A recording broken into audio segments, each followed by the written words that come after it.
that to me is enough of a sign of what I need to do. And it kind of reminded me of what I'm here to do. So I was like, all right, let's do it. Pulling the back door audible. We're going to so.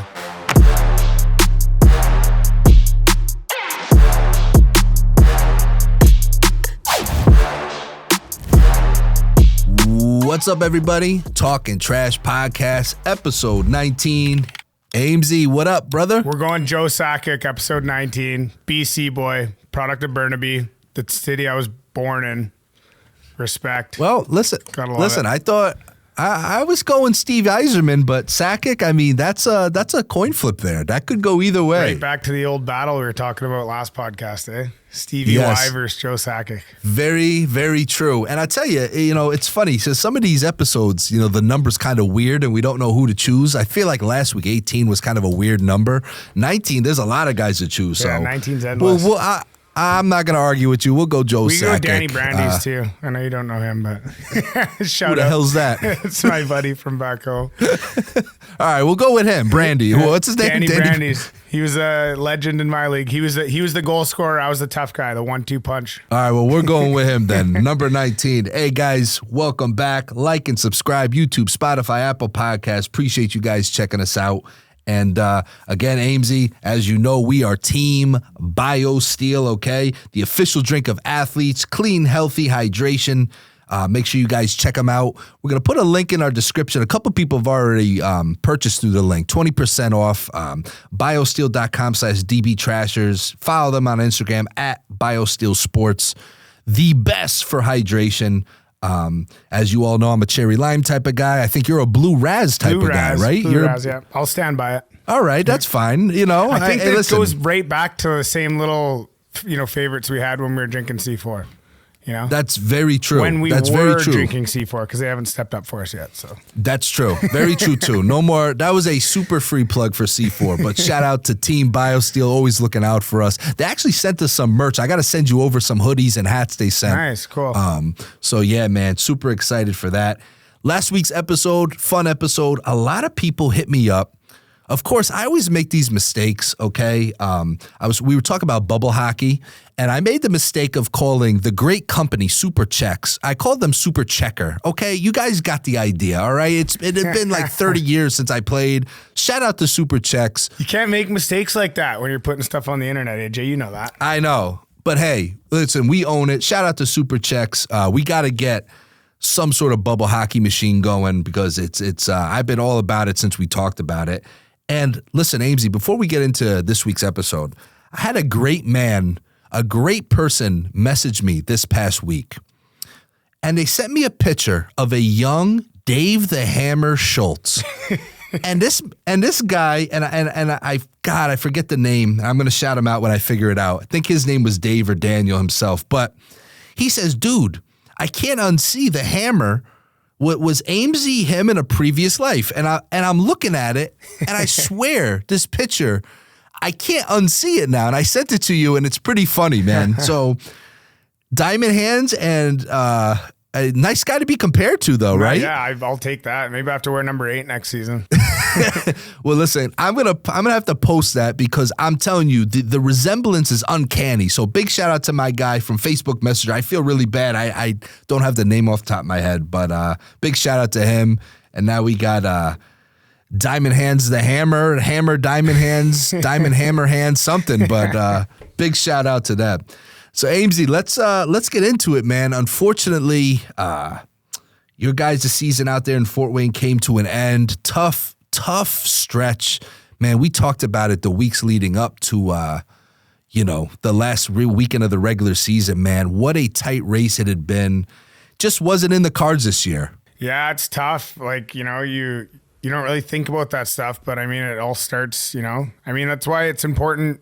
Game 1's important. It's all important all the way through. And yeah, we kind of, got ourselves in that situation and came up a little bit short, and unfortunately, and yeah, it is what it is. I think, there's lots to improve on and stuff like that. But yeah, it's tough. That was my first season in pro hockey, not getting to play in playoffs. So Definitely stings a little bit, but it is what it is. You want to do better for the fans and the organization and stuff, but we put it all on the line and didn't get there. So Well, listen, one thing I could say, it was a joy, and we're going to get into kind of the timeline of how you even got to Fort Wayne to begin with, but big shout out to Fort Wayne, man. I got to make a major apology, and I told you, I apologize personally to you.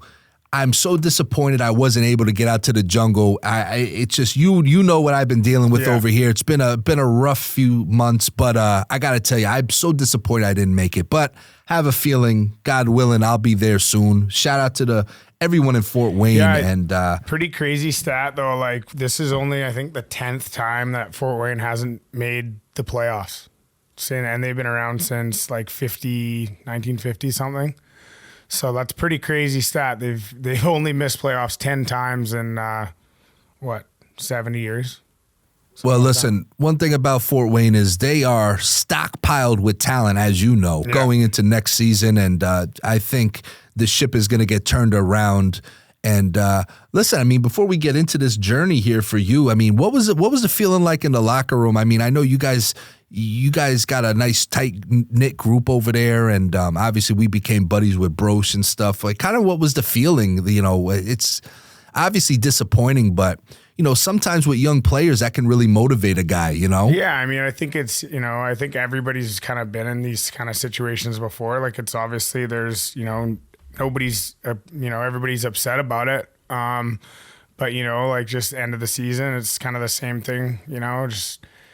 I don't know. We know, everybody knows we could have done better, and everybody knows, there's times where we kind of, lapse in our game and could have put a little bit more out there, I guess. But I feel like, near the end, like we were really grinding it out and doing everything we could do, and a couple tough bounces, honestly. Like oh man, it's not like we missed by much. We missed by like a point or whatever. So and it was, a couple tough bounces. You were watching the games. Like there was a couple games where it was like we couldn't get a single bounce, and then yeah, man, it is what it is. That's why, it'll be a good lesson. Like the thing is, we're a really young team. I think we had like I want to say we had more than 10 rookies on the team, and like, we didn't have like a ton of like veteran presences on the team. Like obviously we do a couple, but not as much as some teams in the league. And that stuff makes a big difference, obviously. And, I think it's a good lesson for everyone, myself included. Like every period matters. Every shift matters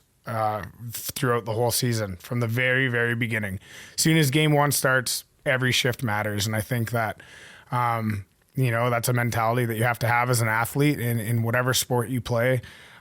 Because at the end of the season, when you're only 1 point out of playoffs, that one shift you took off at the beginning of the season that maybe could have cost the game or whatever, that's that point right there. So I think it's a good lesson for everyone, So it is what it is. I think, it's you don't lose, you just grow. That's kind of my mentality. It's there's growth. There's always growth from stuff like this. So as long as everybody learns, then it's not a bad thing, I guess, No, you're so right. And again, athletes, it doesn't matter if you're hockey, boxing, basketball, baseball, you got to learn how to lose too. You know what I mean? A lot of guys, like you said, you guys are so stockpiled with young talent. A lot of these guys coming out of junior or college, they're used to success most of their life. So this is a great lesson. And again, I'm excited to see where Fort Wayne goes going forward. I know that they're going to be right back in the hunt for that Kelly Cup next year. And before, again, last game of the season, you were able to get in. Short-lived. What happened out there? Because I knew you were. I missed it. I missed it again because I was scrambling around. I knew you were in the lineup. I'm like, oh, let me jump on. And then I started getting the messages. Oh man, Ames is out again. What happened now? Honestly, it's frustration, man. Like I didn't play for 2 weeks, so it's like obviously that's frustrating. Like I want to be there. I want to battle with the team. We're fighting for a playoff spot. I'm sitting at home.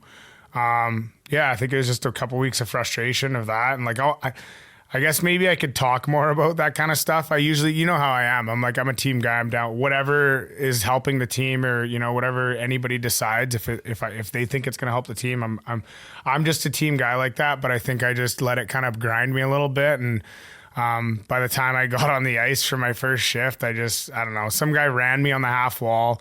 and starts chirping me right off the bat. And I was like, I don't know, my wires crossed. It is what it is. And I didn't do any, like, it's an odd, like I literally got put in the penalty box for a second. Like I took one step in the penalty box and I stepped right back out.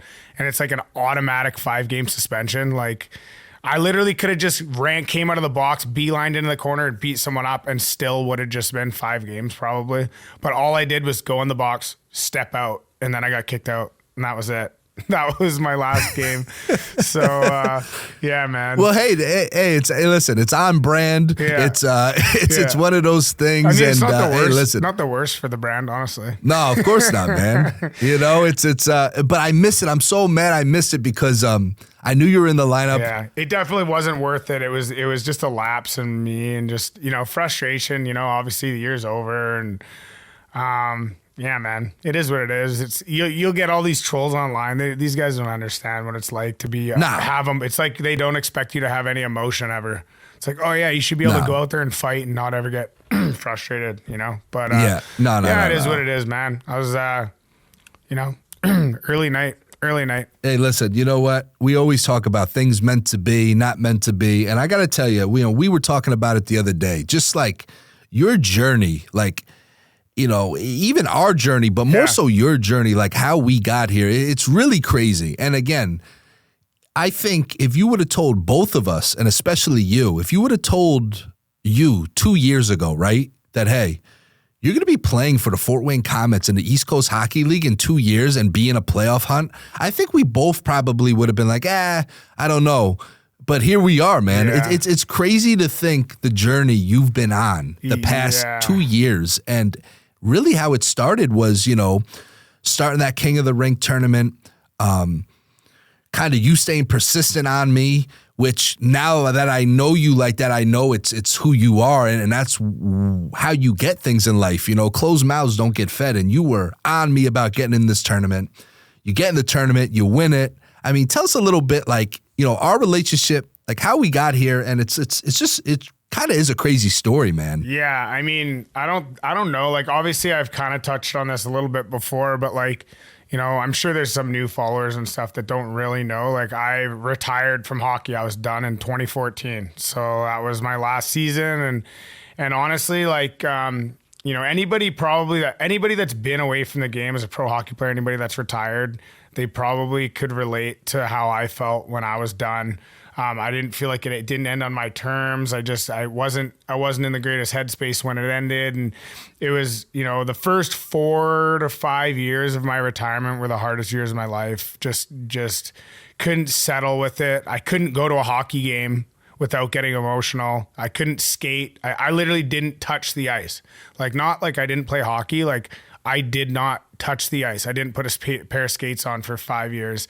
And, it was really hard. And then actually Prestige, who I've talked about on this podcast before, my boys, they had a beer league hockey team, and they were the ones who really sucked me into kind of playing again. And I actually have my gloves, my first set of gloves.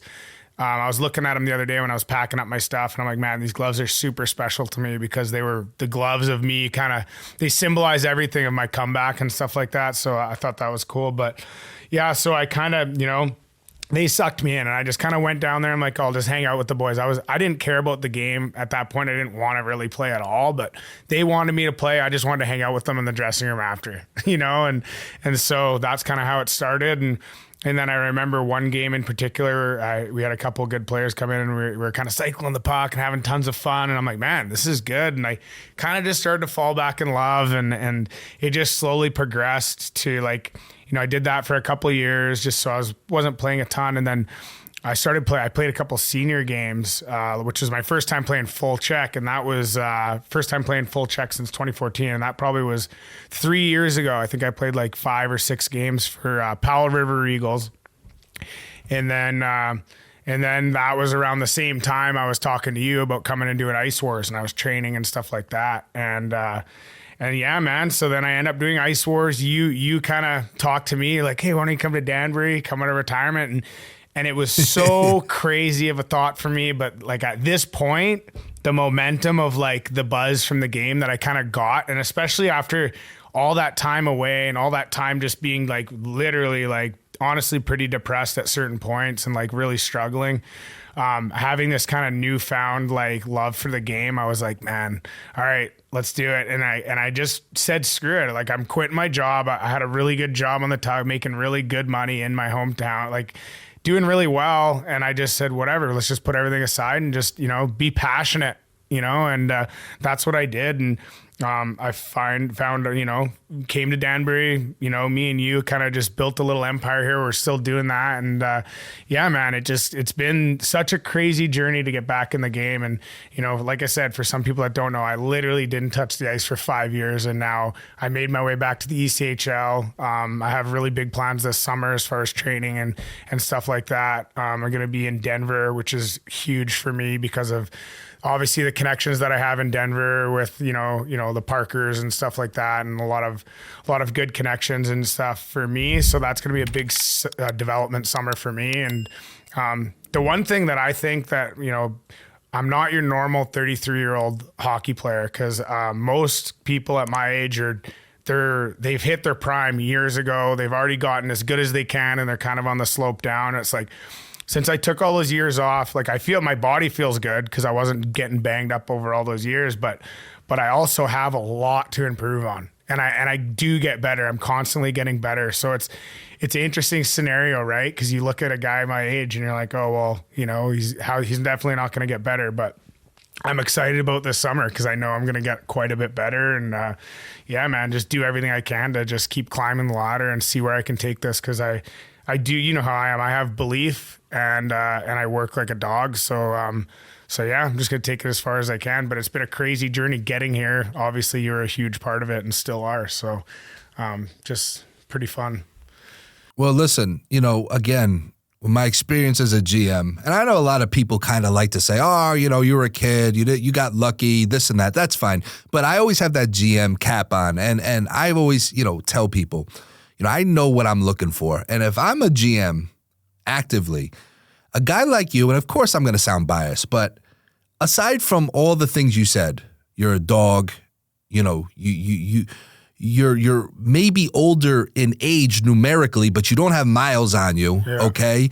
But you got the veteran mindset, and you're a winner. Let's not talk about the 2 championships you've won, including last year in Danbury, okay, with the hat tricks, okay? I want winners on my team. You know what I'm saying? Like you're always going to have the young guys, the fast guys, the guys that are, the it guys, right? There's those guys, those are a dime a dozen guys. But we talk about all the time, like the mentally tough guys, they're not there as much. The dog mentality guys, they're not there as much. So to me, you're as valuable, if not more valuable, than a kid coming out of junior who just scored 30 goals, 40 assists. I mean, don't get me wrong. You need skill. You need stuff like that. But a guy like you, if I'm a GM, okay, this is so similar to when we signed Brad Wingfield first up. You need a guy like that. And again, I know you, obviously. I'm going to be biased, and I call it how it is. But I know you're going to be unrecognizable going into next season, because knowing you, all of a sudden, who knows? Maybe you'll be pulling Michigans and stuff. Who knows? You may, or lacrosse I don't know goals. about Michigans, but I definitely plan on improving as much as I can. I mean, given the people that I'm going to be on the ice with this summer, I know that my game is gonna get quite a bit better. I'm really looking forward to it. And I'm committing my whole summer to hockey. So, like, me, like, how I am, like I kind of go where the wind blows me, and I really follow my heart and stuff like that. And this is only something that kind of recently came up, like I had different plans this summer, and I had a couple conversations, and they both kind of led in the same direction. And that to me is enough of a sign of what I need to do. And it kind of reminded me what I'm here to do. So I was like, all right, let's do it. Pulling the backdoor audible. Yeah. We're going to Denver. So listen, you and I are similar in so many ways. We're different in different ways. We always talk about yin and yang, right? But one thing we're very similar with is we do go with our gut. I've told people this a million times. Anything I've ever done professionally, I had no plans to do. You know what I mean? Like I literally, like even a podcast, we've been winging this thing for 19 episodes, okay? Trashers, boxing. And you're right. You got to go with your gut. If you're in the position and you have the support system where you could say, hey, listen, you know what? I'm betting it on myself. I'm risking it. I'm sacrificing it. I'm always about the long game. And I know you're the same way, and it's going to work out. And I mean, we've talked briefly a little bit about your plans, and I think it's perfect. Being surrounded out there, guys like Scott Parker, our buddy, all the talent you're going to be around. I mean, we're not going to name drop right now, but it's going to just make you better as a player, as a person. I mean, it's just going to be perfect, man. And I'm so excited to see, I just know you so well, and I'm just like, I tell people, buckle up, man, because, Diamond Hands is just going to keep getting better and better and better, and I'm excited, man. I really am. And we talk about the season, the 2023-2024 season. What a crazy year you had, right? It's almost felt like 2 or 3 seasons in one, all right? Because obviously we start in Danbury, defending champion. I mean, you were part of that team. You got a ring here. I mean, starting in Danbury, the legacy, the history of Danbury hockey, obviously. I mean, training at Champs here at the gym. And then, of course, the infamous press release of you being suspended indefinitely by the Federal Professional Hockey League. After serving 2 months of a suspension. I mean, what a wild year you had, man. I mean, can you kind of reflect, kind of from the start of the year and then just getting to like midway through the year? I mean, it's felt like 3 seasons this year, right? Yeah, it's pretty crazy, man. Like it's, like I said, it's been a roller coaster to say the least. And, obviously I had opportunities last year to come to the coast, and why I made my decisions. I was pretty comfortable in Danbury. We had a lot going on, and I figured, we were, I knew what was going to happen in Danbury. I knew from the minute I got to Danbury, we were winning. And I don't know, man. You know how my belief system is with stuff like that. And I wanted to stay there. And then, I kind of knew I could have another opportunity later. And I came in, I actually was supposed to start, somewhere else, in the coast, at the beginning of the year, and I kind of pulled shoot again, which was a crazy last minute decision as well. But man, I ended up getting that suspension, and it was a pretty bummer. Like sometimes I think about it and I get really mad because I'm like, man, the fact they made me sit around for that period of time, like really fucked with my family, like big time, messed with my income, messed with my opportunity, like messed with that my whole season, right? And sometimes I think about it and I get really frustrated, and it makes me, like, what can I do about this, But man, it was a crazy season, and obviously ending up in Fort Wayne was such a good spot for me. Like the fans here are so cool, and it was such a great experience, like first class organization, and it's great for the resume, and it's just really opening doors and stuff as well. So, it was a crazy roller coaster, and it was crazy to just go through, get to where I'm at. And I mean, there's so many things that have just tried to knock me down along the way, and I just keep moving forward. It's like, those one step backwards, as long as you're making 2 steps back and keep progressing forward, then it's all good. So yeah, it was a crazy year. It was, the beginning, thing as we talked about with my career. It's like you could have been at the beginning of the year and been like, you're going to end up in Fort Wayne this year. I would have, wouldn't have maybe believed it. So, well, it's all about, I tell these young kids today, whether they're athletes or not, the key to success to me is just you keep punching, you keep showing up. And at the end of the day, it can't be denied. You know what I mean? Again, you're starting a year in the Federal Professional Hockey League, and almost literally dead middle of the season, you end up with the Fort Wayne Comets. I mean, it's two amazing cities in hockey history. Obviously, Fort Wayne's been around forever, and I'm just so proud of you. I mean, like I said, to me, the highlight had to be your first game suited up in Fort Wayne. Yeah. Okay. I mean, we talk about just going viral, I guess these kids say today, but you talk about a first impression. I mean, your first game at home in the jungle, Fort Wayne, you're in the starting lineup. And I mean, what can you say, man? The hit, the fight a shift or two later. I mean, I remember watching it, and I just remember, we've talked about this before, but just going nuts. I mean, could you have imagined, like, literally? I mean, I think we've already talked about it, but again, have you could you imagine a better first impression, your first game in the East Coast Hockey League? I mean, that's if kind you of. do you really reflect, like, you're a lot like me. You're not going to pat yourself on the back and stuff, but I feel like years down the line, I really don't. I feel like you were having I felt I was having an out-of-body experience watching it. I'm telling you, years from now, you're going to like look back on that first game and be like, man, that was madness, bro. I mean, absolutely crazy first game. Yeah, that was a really, it was just, how it all worked out. Like, I could have played the game before in Cincinnati, and I'm super glad they didn't play me and they left my first game to be at home.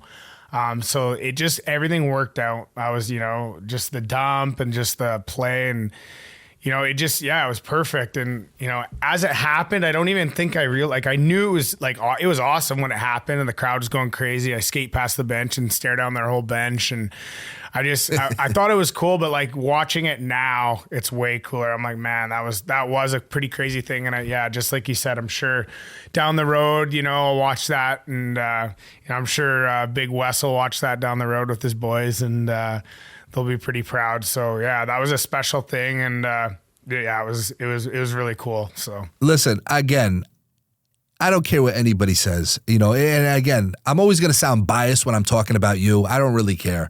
But there's certain moments, right, where they're just iconic moments in somebody's life, okay? It doesn't mean that you're Wayne Gretzky or Michael Jordan. As an athlete, only few people get those true iconic trademark moments.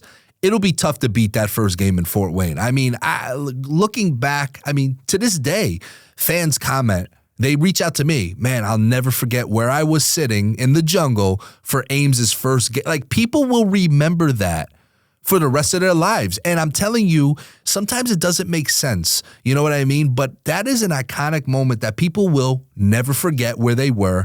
And I know it might sound like, we're exaggerating, but it's the truth. I get people randomly message me, and I just remember just being so proud. And that's just one of those moments, man. And then, like you said, you had the fight with the Redicop kid. You had your way with him. It was a good fight.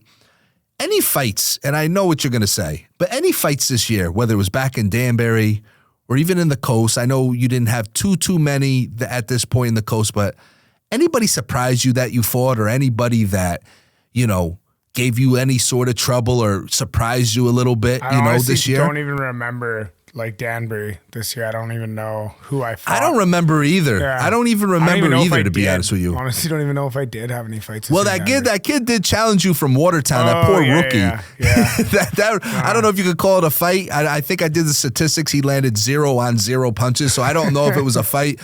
But, man, I got to tell you, it's just one of those things. Like you said, this year's kind of felt like 5 seasons in one. Yeah. I'm sure it kind of feels the same way for you, man. It's weird, too, because it kind of felt like it went by quick. I mean, I only played 20-something games.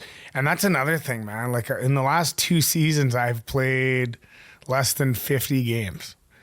Like, I played 29 games last year. So I'm not putting that many miles on me right now. So it's kind of nice.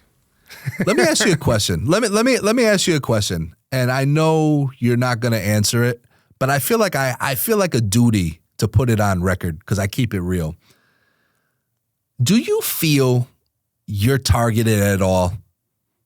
Do you feel like do you feel with refs? Like, do you feel like I know how I feel, and look, you're still active. I bet when you retire for good one day, we could have some real serious conversations. I don't expect you to answer it right now, but do you feel like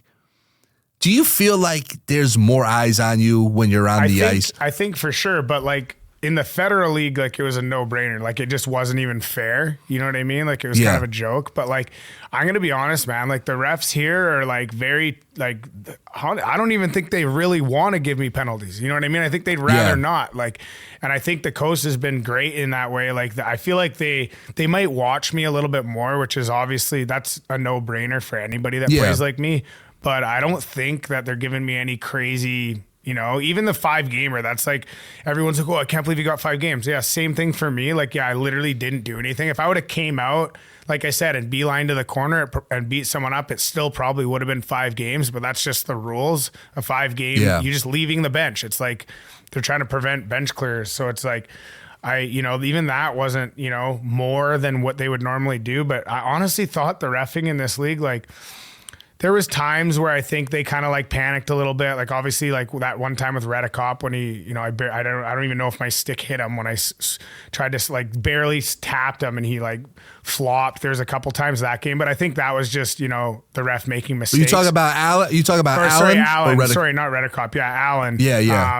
And, I think that was just the ref maybe, not having as much experience or just making mistakes. But I don't think that the refs were like trying to screw me over here in this league anyways.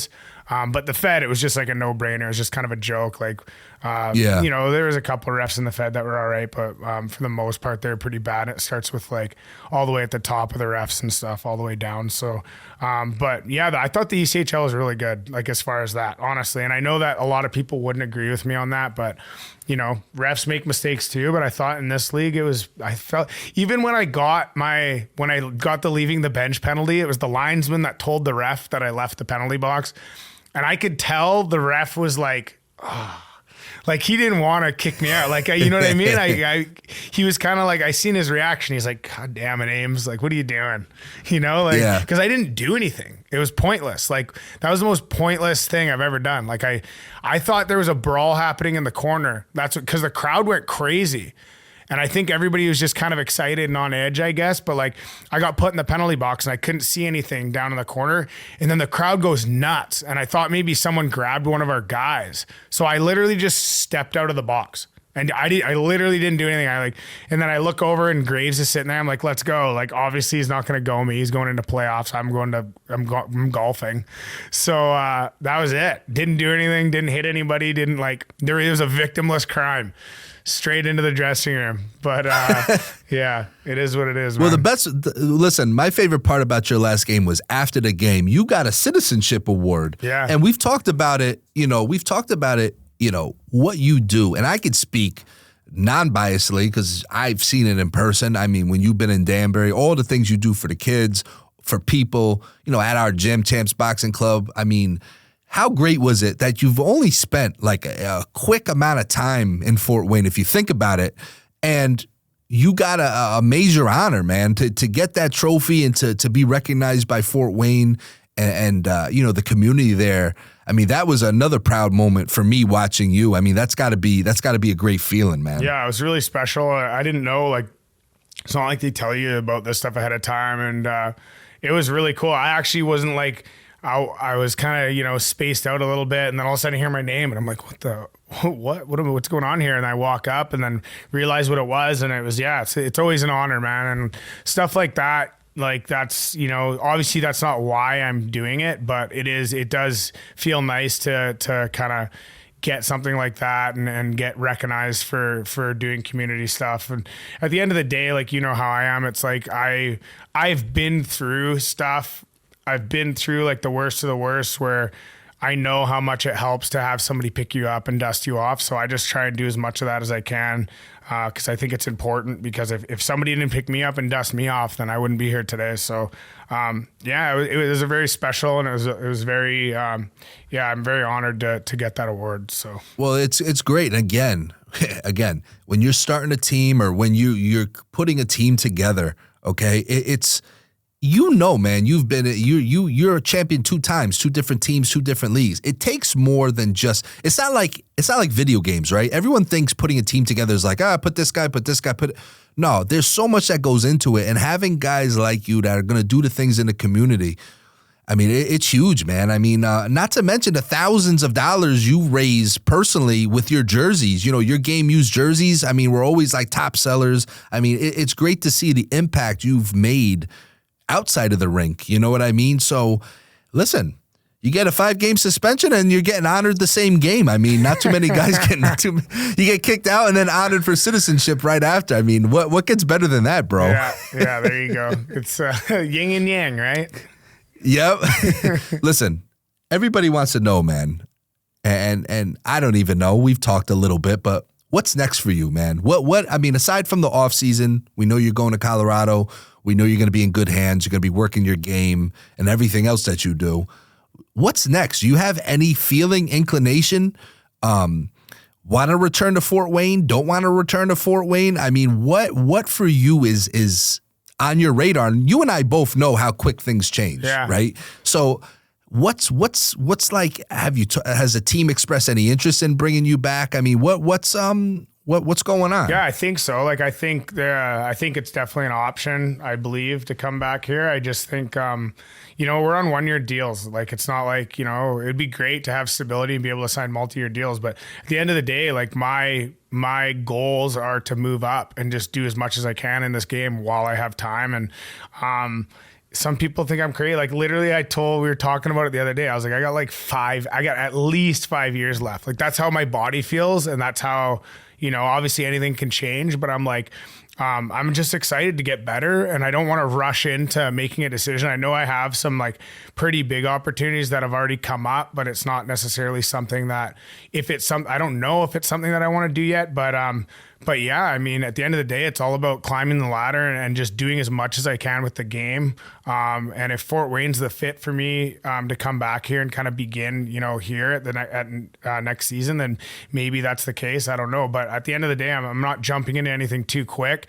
Other than my training and other than, my focus for getting better and growing as a player and as a human and everything. So that's kind of where I'm at right now. I don't want to rush anything. I don't want to make any rash decisions. We got all summer to decide on where I'm going to go and where, what's next for me. I mean, I could end up anywhere, man. I could end up in Europe, for all I know. Yeah. At the end of the day, the opportunities are there. My phone's always ringing. It always has been. But at the end of the day, it's like, what's right for me, what's right for my family, and what's right for my career. Like, I only have, like I said, I know I got 5 years as long as something crazy doesn't happen. As far as my body, I don't have miles. I feel good. I take care of myself and I want to move up. That's it. At the end of the day, I want some opportunity at the next level, whether that's here, whether that's in Europe or wherever it is. I don't care. I just want to climb the ladder. So that's kind of where I'm at. And that's what my summer is going to be about. And, the phone's always ringing, that. So it's really just going to come down to what's best and what seems like the best fit. So and it's so true because again, I'm gonna be 38 this summer, which is insane to me. You're 33. You're 33, right?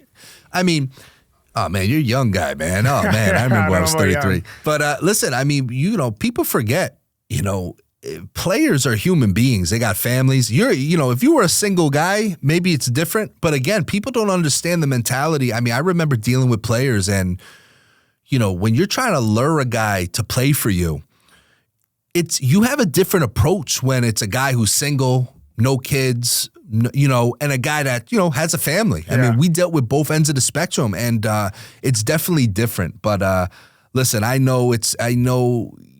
just, like you've always taught me, man, it's in the universe. It's going to shake out how it's going to shake out. And I know it's gonna be a great next chapter, man. Yeah, I'm looking forward to it. Like I said, it's gonna be, I got lots of time this summer to improve, and I'm excited. I'm looking forward to it. Like I said, the phone's already ringing. It just comes down to what seems like the best fit and what I'm lucky with. My how we are as a family. We're willing to go anywhere and do anything as long as it's the right decision for us, and who knows, like I said, I could end up on the other side of the pond for all I know. It's just at the end of the day, what's going to be best for my career. And that's my main goal. And I'm trying to go as high as I can. I want to climb as far as I can. And I have belief and I have faith in what I can do. And where I'm at now is not where I'm going to be at the beginning of next season. So I'm just looking forward to that. And I'm looking forward to whatever chances I get and opportunities I get to prove myself. What's the number one thing you want to work on personally with your game this summer? Is there anything specific that? Yeah, I think definitely my stick skills are very important because that's going to help with everything. It's just going to make me more relaxed and stuff like that. But skating is another thing that just a little bit more technical skating and a little bit more edge work and stuff like that. I'm going to be doing a lot of that stuff. I mean, my strength and conditioning stuff that's easy. I'm not worried about that stuff. That's second nature to me. I just get into that mode. But for me, it's just going to be really the technical side. Just, I want to get my hands better. I want to, I'm going to really work on like, you know, things that can help me, you know, try and be a little bit more productive. Just banging in rebounds in front of the net, just little greasy game. I'm just going to work on the greasy game, you know, tipping pucks, like things like that, like those little things that are going to help me as in my role. That's pretty much going to be it. I'm going to work my ass off all summer long, and I know I have the right people that are going to help me, and I'm really, really excited about this summer. So absolutely, man. Well, we will obviously stay tuned. I'm really excited to see where the next chapter takes you. And speaking of next chapters, man, I got to give a shout out to our boy Ali Feliz. We've been talking about him, Champs Boxing's own, okay, coming through with the big. His pro debut last week on ESPN Plus. He opened the card on ESPN Plus, a second round stoppage victory. So look, I've known Ali since he was 8-9 years old, man. Crazy. And he was a chubby little kid, and now he's built like a brick house, and he put on a great pro performance. Everyone's just been so hyped over here for him. And his brother, Fernelli Feliz Jr., fighting Wednesday, April 24th, I believe, in Tampa. He's looking to go to 8-0. Our guy Jeffrey Then at a Chance Boxing Club, he's fighting, I believe, May 4th, CES MMA. He's going into the cage. You know how it is, man, at Champs, man. It's like 1 minute, nothing's happening. It's kind of like, you crickets, and then next thing you know it, we got 3-4 guys doing something. I feel like one guy gets a fight, and then everyone gets the itch, and and now everyone's fighting. It is like, dude, it's like chicken pox, bro. It's like the minute one guy gets something, or, I get a call, hey, so-and-so, this fight, it's like it starts to spread. Yeah, it's insane how it works. Also, big shout out to Danbury's own. He doesn't train at Champs, but Danbury's own Alex Pereira, UFC winning. What a monster. Yeah, he's a beast. He's so strong, that guy. Dude, I'm gonna keep it 1,000% real, man. I'm not a UFC guy. I'm not really a big MMA guy. But, obviously we have Glover Teixeira in Danbury, born and raised. Not born and raised. He moved out here, been a legend in UFC. And then I remember a little while ago, someone was like, hey, this kid Alex Pereira, he's pretty good. He's making a UFC debut. And I'm like, all right. And there was something about him. There was a buzz around this kid, Alex, from the minute he got to Danbury. And, I'm funny. I like to take my time with guys and watch and make sure they're not flashing a pant. This guy, Alex Pereira, might be the scariest guy in combat sports, period. He's the real deal. And he is the real deal. So shout out to Alex Pereira with a big-time victory. One of the all-time poses, the greatest picture I ever saw. Did you see he knocked this guy out and he was like this? Oh, no, he was I didn't see that, no. Dude, it's an all-time picture. He knocks this guy out.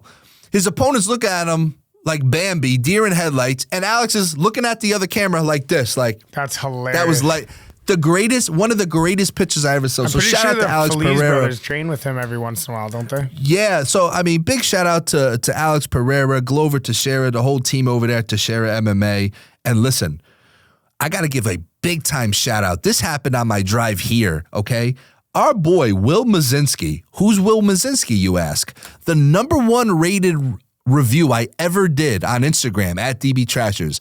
Did you see the kid that he roofed it on the goalie? The goalie's bottle went and he picked up the guy's water bottle, drank it, and threw it up in the air.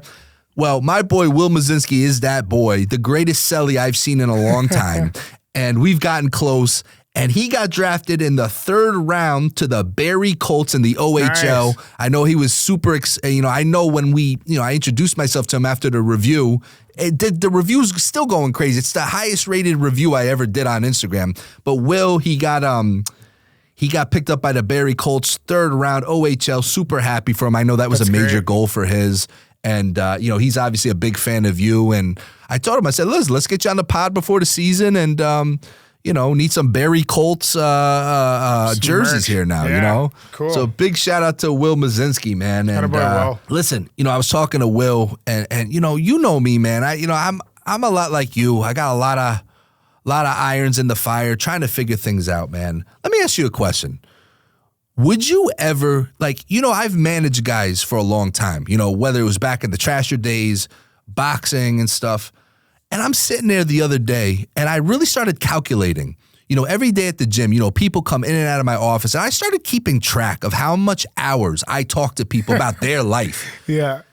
Dude, do you think there's a way I can get like credits? Like, I don't want to go back to school for therapy, bro. Like, do you think there's a way I could get real life credits? Yeah, because I feel like you should have some sort of paperwork by now documenting your counseling abilities. I'm really debating, they got life coaches now, right? I'm really debating starting like an advisory agency, bro. I feel like I do better with people's lives than my own. You know what I'm saying? I'm like, I'm really thinking it's always easier to help other people than it is to like really dial your own in.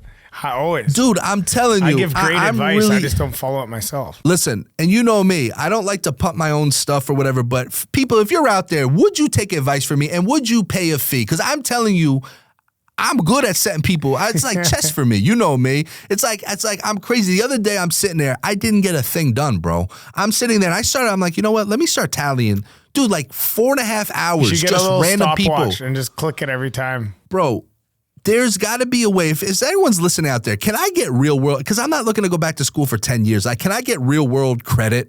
Because I'm telling you, there's got to be something I can do here. You got to make people scan in when they come into your room, and then it starts the clock, and then they get it's like a taxi cab when they leave their fare. It tells them their fare. Oh, dude, it's been driving me crazy, man. I can't get anything done. Yeah, you need a little more hidden office. Maybe you should move your office upstairs. You know what? Like, honestly. Just get a camera so you can see what's going on in the gym. I'm like a sitting duck in there, man. And I get all sorts of characters too, man. Even people that aren't part of the gym, they find me. And it's like the stuff I've been dealing with recently is insane, man. And you know what and again, we haven't done one of our segments, 2 minutes in the box recently. I'm not going to do one now, but I got to tell you. Now. Yeah, well, let me tell you what would be my next piece of advice for any client I may work with, right? Life lesson. If you're in your car and you're first at the light, you cannot be on your phone. Yeah. Okay. Oh yeah. When the light turns green and they're texting. Like, dude, there's certain protocols in life that should be unwritten and unsaid. It's like when you go to the men's room, right? In a public men's room, there's 3 urinals. You never go to the middle, whether you're first or you go to the end. That's just an unwritten man thing, right? People, if you're in your car and you're first at the light, you cannot be on your phone. Feel like if you're ever at the car, you should probably just not be on your phone at all. Like, put that thing away. Well, listen, I'm guilty of being on my phone, and again, I gotta chill with it. I think at this point, it's so. It shouldn't be, but it's second nature now. Yeah. You stop, you get on your phone. It's sad, but it is what it is. But what I'm saying is, I was in Manhattan yesterday, which is crazy enough. But if you're first at the light, you cannot be on your phone because you're the pace car, bro. You gotta, when that thing goes green, you gotta go. I was sitting there watching this man, probably gambling, and just literally, bro, in Manhattan, 20 seconds. Everyone was going crazy. It was nuts, man. So when I start my advisory, that's the first lesson is, please, if you're a man, you always go to an end stall, and please do not be on your phone if you're first at the light. Would you agree with that? I do agree with that. Man, I can honestly say I don't think I've seen someone run a red light since I got to Fort Wayne, which is crazy refreshing after being in Danbury as long as I was. Because, like, it is crazy, the driving. And I don't know if it's just, like, an East Coast thing or if it's just, like, New York, Connecticut. Like, I think it might just be an East Coast thing because people are kind of wildcats out there. But, like, there's some, like, every day when I was in Danbury, I would 100% see someone run a light.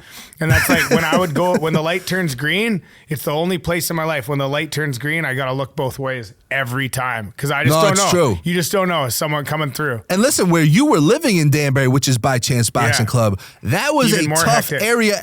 And I got to tell you, you got to look, and again, it's crazy, man, what's going on, man. It's absolutely crazy. But listen, I had to get that off my chest, man. If you're first at the light, stay off your phone. You're the pace car. I was going crazy yesterday in the city, man. I was like, dude, I love honking at people when I'm down there, though. It's fun. Everybody just honks, and then I just respond with a honk now because I think it's hilarious. When I used to get really pissed when I went down there, I'd be like, why is everybody honking? This is bullshit. And then I just started, when somebody would honk all pissed off, I would just honk right after, like as a joke, and it's hilarious. I love doing it now. Well, 90% of it is...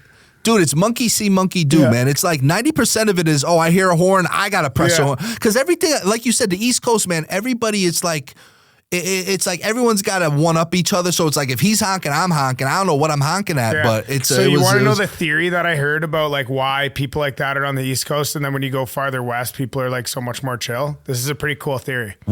So when the boats landed on the East Coast, everybody got off, right? And the people that are like hustlers, like quick to get to work, they just set up shop and started working, right? And then the other people kept adventuring. They're like, no, I'm not settling here. I'm gonna keep going. And then they kept, the hustle. They're like the less hustle they had, the farther they went. And then all the people that got to the West Coast were like, all right, I guess we're stuck here now. They probably would have kept going forever.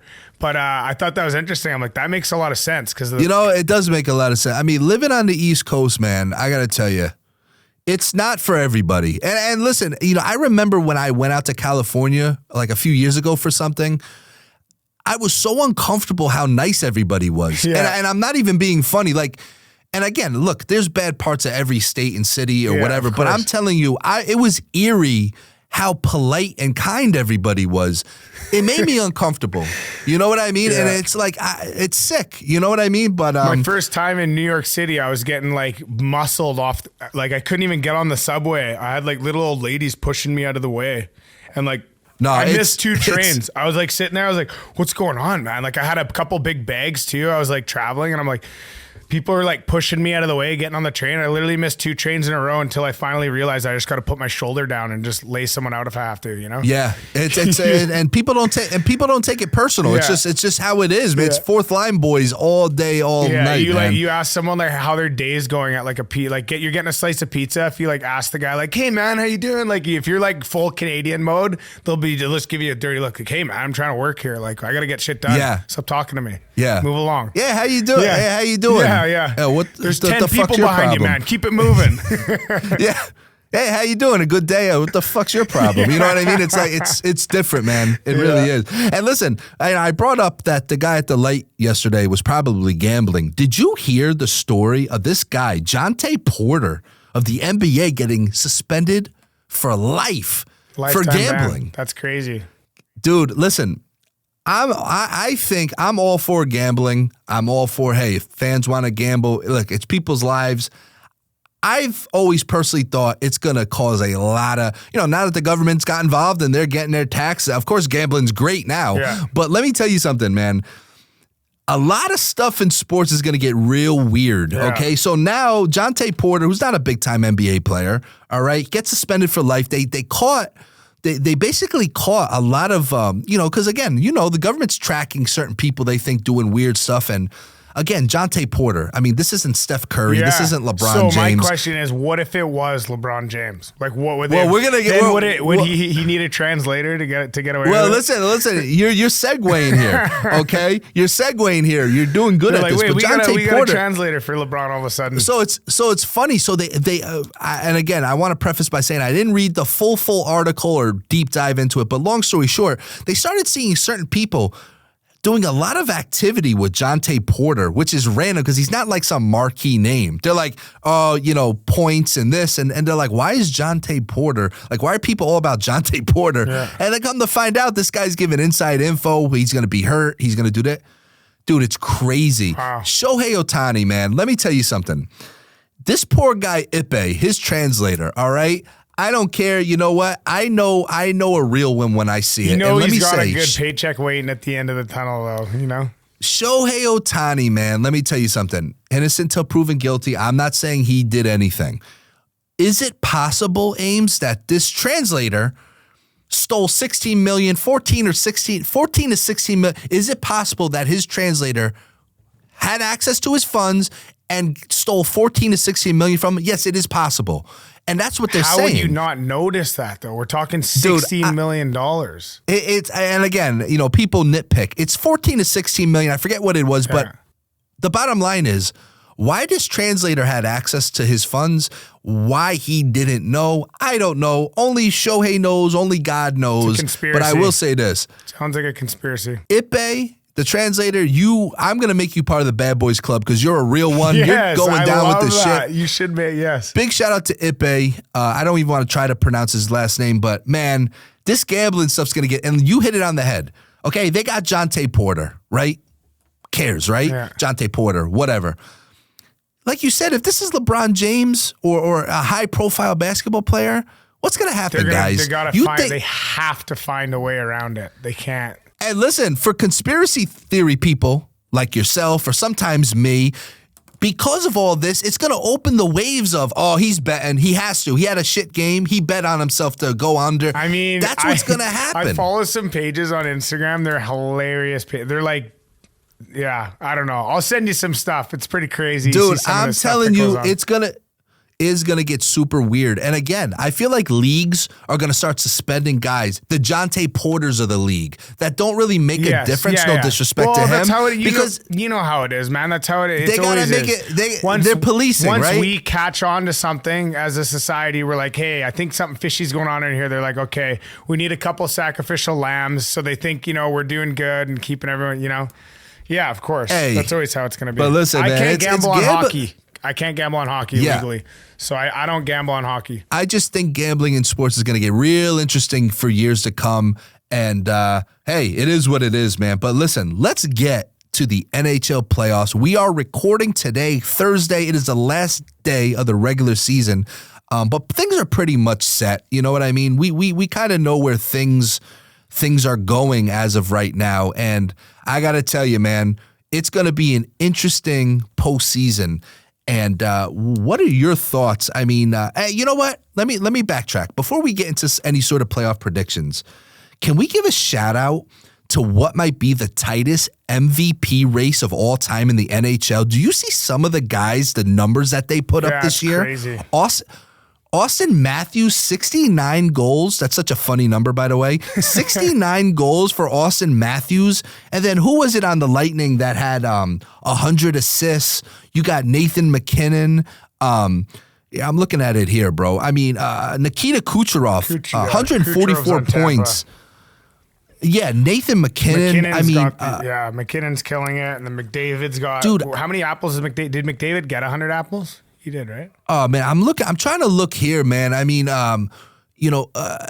goals, like I said, you got Austin Matthews, 69. Look at this kid. I mean, this is crazy what's going on, man. Nathan McKinnon, 51 goals. Panarin had 49. I mean, this is a lot of people are saying this might be indeed the tightest MVP race.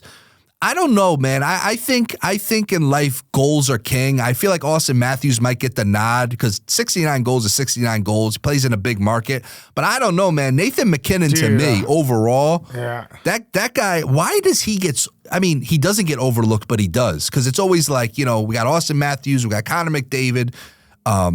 It's crazy to think some of the numbers these guys are putting up, man. Yeah, man. It makes you like, is it just the way the game's changed? Obviously, these guys are super talented too, but I think they're like the beginning of this next generation of just crazy players that are, you're gonna see it, I think, more and more. But and listen, this Kucherov guy, 100 assists. It's like only the fifth time it's happened. I mean, it's crazy, man. So we definitely got an MVP race. I thought it was McDavid that got 100 apples. Maybe I'm wrong. Let me see, bro. I don't know, man. Kucherov, I know Tampa got one. I know he had 100 assists.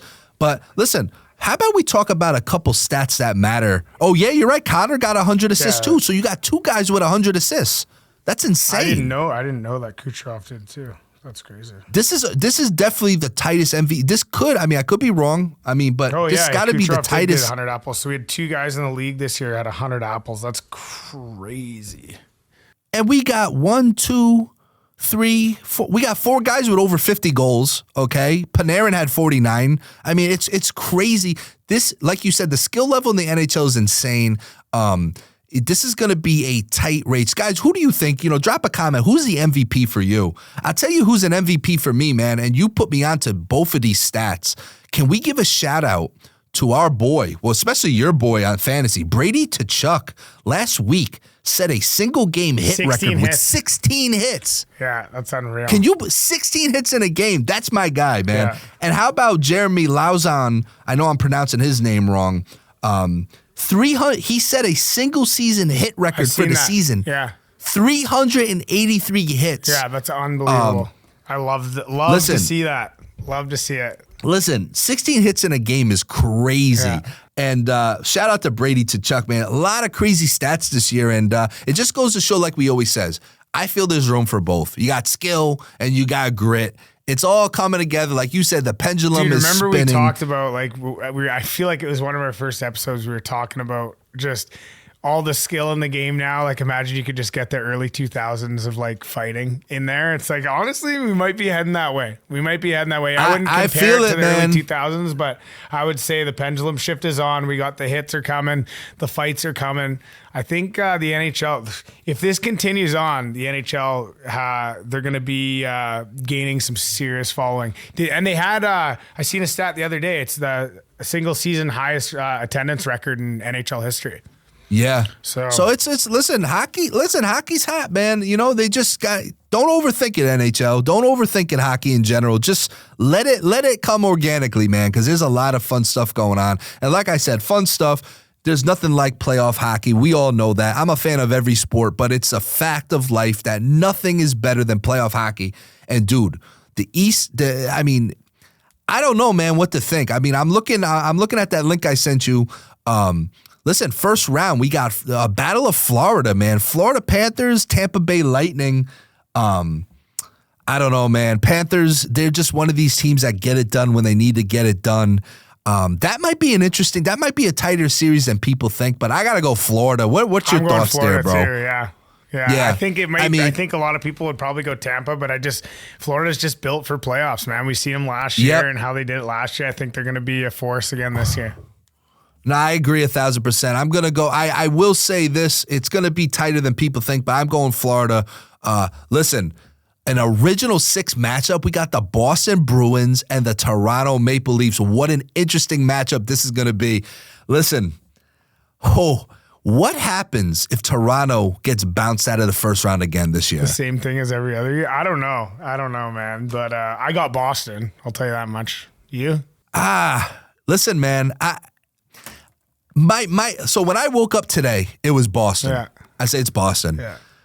But to me, it's law of averages, right? Like, how many times can the Maple Leafs lose in the first round? Dude, but it's just the thing, though. Like, I don't know, man. Listen, I'm going to go. All right, we're recording. At this exact minute, I'm going to go Toronto. All right. Because I feel like the police and the ambulance services of Toronto talk to the Maple Leafs like, listen, guys, we can't have people having heart attacks after your first round and jumping off roofs and stuff. We need you guys to win this series. So I'm going to go Toronto just based on law of averages, and I just can't fathom them laying another egg. But that's a tough one for me, man. All right, so I'll go Toronto. You're going Boston. At least we got something different there. Next matchup, you know how much I hate having to talk about the New York Rangers. And let me tell you something. I hate to say it, but the Rangers got it all. We've talked about this, right? The Rangers are built to go on a run, bro. And the last time they won the cup, what was it, 94? So what do we 30-year anniversary? Yeah. I don't know, man. I tell you what, though. Washington Capitals, I hate the matchup for the Rangers with the Capitals. The Capitals are so bad that they're good, and they are hot at the right moments like we've talked about. You got Ovi that all of a sudden is looking like a spring chicken all of a sudden down the stretch. Listen, Washington's got grit too, bro, okay? Tom Wilson, I absolutely hate this matchup for the Rangers. Ultimately, I think they have just too much skill, too much, the defense is great. Like you always said, the goalie tandem, that 1-2. I'm going to take the Rangers. I would not be surprised if this went 7. Yeah, I'm going Rangers for sure on this one. It's going to be interesting, man. I hate the matchup for the Rangers. If I'm a Ranger fan, I'm a little nervous. My ass is clenching a little bit because Washington is just one of those teams, man. But I got the Rangers, just way too much skills. Another interesting matchup, Carolina and the New York Islanders. I'm going Carolina, even though the Islanders They got the Islanders, man, and it makes sense because their GM is Lou Lamoriello, and Lou Lamoriello was the GM of the Devils during the dynasty days when I grew up. They got such a boring team, but they make things happen. But I'm going with Carolina. Carolina's got arguably the best D-men in the game. What's your thoughts there, I got bro? Carolina as well for that one. All right. Yeah. So we're pretty much we're pretty much on par except for that Boston-Toronto series, which is going to be really fun. Now, listen, Western Conference, again, we are taping. This episode comes out Sunday. We're taping a few days in advance. Most of the Western set, but we got Dallas Stars we're going to know at the end of tonight. Dallas is either going to play Vegas or LA. Now, that's interesting. I got to tell you, Dallas is tough. They got a lot of young talent, man. What's your thoughts on that? I think mean, if Vegas, I think they got issues. Yeah, I don't know. If I go Vegas. If Vegas is in, I go Vegas. Honestly, if Vegas is in, I'm still going Dallas. I'm going Dallas either way. I think again, I feel like Vegas is just built to win.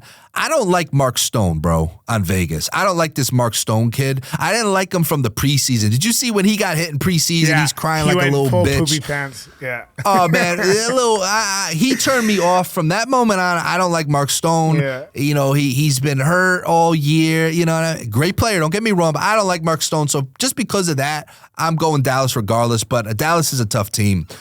Next up, man. Could this be the best first-round matchup? Winnipeg and Colorado. Man, what's your thoughts on this? I'm going Colorado, but this is probably going to be the best first-round series, I think. This is going to be crazy. It's probably going 7 for sure. I tell you, I like Colorado too, but I tell you, Winnipeg, man, this team, this is like what I said, like bad matchup for the Rangers with Washington. This Winnipeg team, they got a great goalie, got one of the best defensemen, John Morrissey. Shout out to my fantasy team. He's on my fantasy team. Man, this is a tough matchup. I'm going to go Colorado as well. Wouldn't be surprised if this went 7-2. And then we're going out your way, man. Vancouver and Nashville. Now, this is this is going to be something else, man. What are you thinking on this? I think Vancouver. I got to go with Vancouver on this one for sure. I think Vancouver's going to do well. Yeah. I'd like to see him do well. I'm so torn. A few weeks ago, I was all about Vancouver. I still like Vancouver. I'm not all in on them as I was. Nashville's tough, man. The Saros kid, the goalie, when he's hot, he's the best out there, but he's streaky, man. I'm going to go Vancouver with you, too. And then, of course, Edmonton. Obviously, they're either going to pull Vegas or LA. What's your thoughts here? I think I'm gonna go Edmonton regardless. Edmonton, you know what regardless. I mean? Yeah, I already got it written down here. I got Edmonton regardless. Another, Edmonton Vegas would be another good. Wherever Vegas lands, it's gonna be a real tough series for whoever. I don't see it with Vegas regardless. When your captain's crying in preseason, I'm sorry, I'm old school. That just rubbed me the wrong way. Screw them. But listen. I mean, obviously, this is all TBD, but who do you got coming out of the East and the West? So I got Rangers out of the Metro. I think Rangers are coming out, and then let's see here. So I think Rangers will beat Carolina. Florida's going to beat Boston. Rangers going to beat Florida. Is that right? That's right? And then on the other end, I got honestly. I don't even know about Vancouver Edmonton. If I go Vancouver Edmonton, where are you? You got Vancouver Edmonton matchup too? Listen, man, unfortunately, I just think the Rangers are going to come out of the East, go to the finals. I would not be surprised if we get the 30-year reunion rematch against Vancouver. Wow. But I don't know, man. Colorado is tough. I mean, Colorado's just one of those teams. Listen, I'm going to go. Damn, man, this is tough, man. I don't know. I'm going to go Rangers out of the East. I can't believe I'm saying this. I'm going to go Rangers out of the East. And out of the West is such a monster, man. I'm going to go Colorado. I'm going Vancouver. Yeah, I think Rangers for the final. And that'll be the 30-year anniversary, man. It can go a lot of different ways, man. I tell you the truth.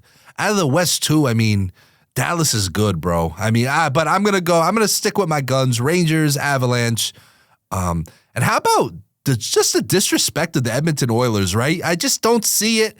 I don't know, man. They're always so close, but I'm gonna go Colorado Rangers. You got Rangers and Vancouver. I got Should be fun, Rangers man. winning it all.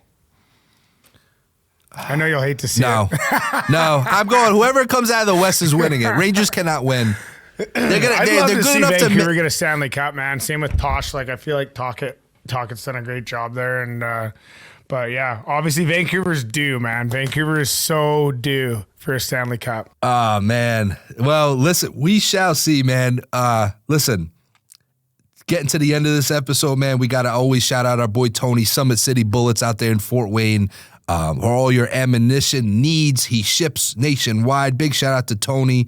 And Ames, you told me to remind you about Jim, right? Didn't you tell me to shout out a guy, Jim, the ice guy? Or what did you tell me Jim, to remind you about? the ice guy in Danbury. Best ice guy ever. Great energy. Yeah. Jim, the ice guy. Shout out. Danbury Ice Arena, ice guy. Great employee. Jimmy Ice. Great guy. Love Jim. All the boys love him. Everybody that works there loves him. So shout out to Jim, the ice guy at Danbury Ice Arena. Jimmy Ice. Okay, my boy. And listen, next week at Abbott Tech, New England Wrestling, man. I'm going to a wrestling event at Abbott Tech again. You know I love the independent wrestling things. Come out next Saturday, April 27th at Abbott Tech, NEW. It's going to be a lot of fun. And listen, man, great seeing you. Great episode. Really looking forward to chatting some more. We got some cool episodes coming up. And anything else you want to shout out? No, just just keep checking it back with all our sponsors. And yeah, man, had a blast as usual. Thanks for following. Yes, sir. Yeah, I'm gonna be real interested in this playoff picture. Now that we got predictions, it always makes things a little crazier. So it's gonna be interesting what happens here, man. I can't wait to see what happens with Boston and Toronto. I know we're split on that. So, hey guys, remember, like, subscribe, talk some trash with us, leave us a comment. Thank you guys for the support. We'll catch you next time.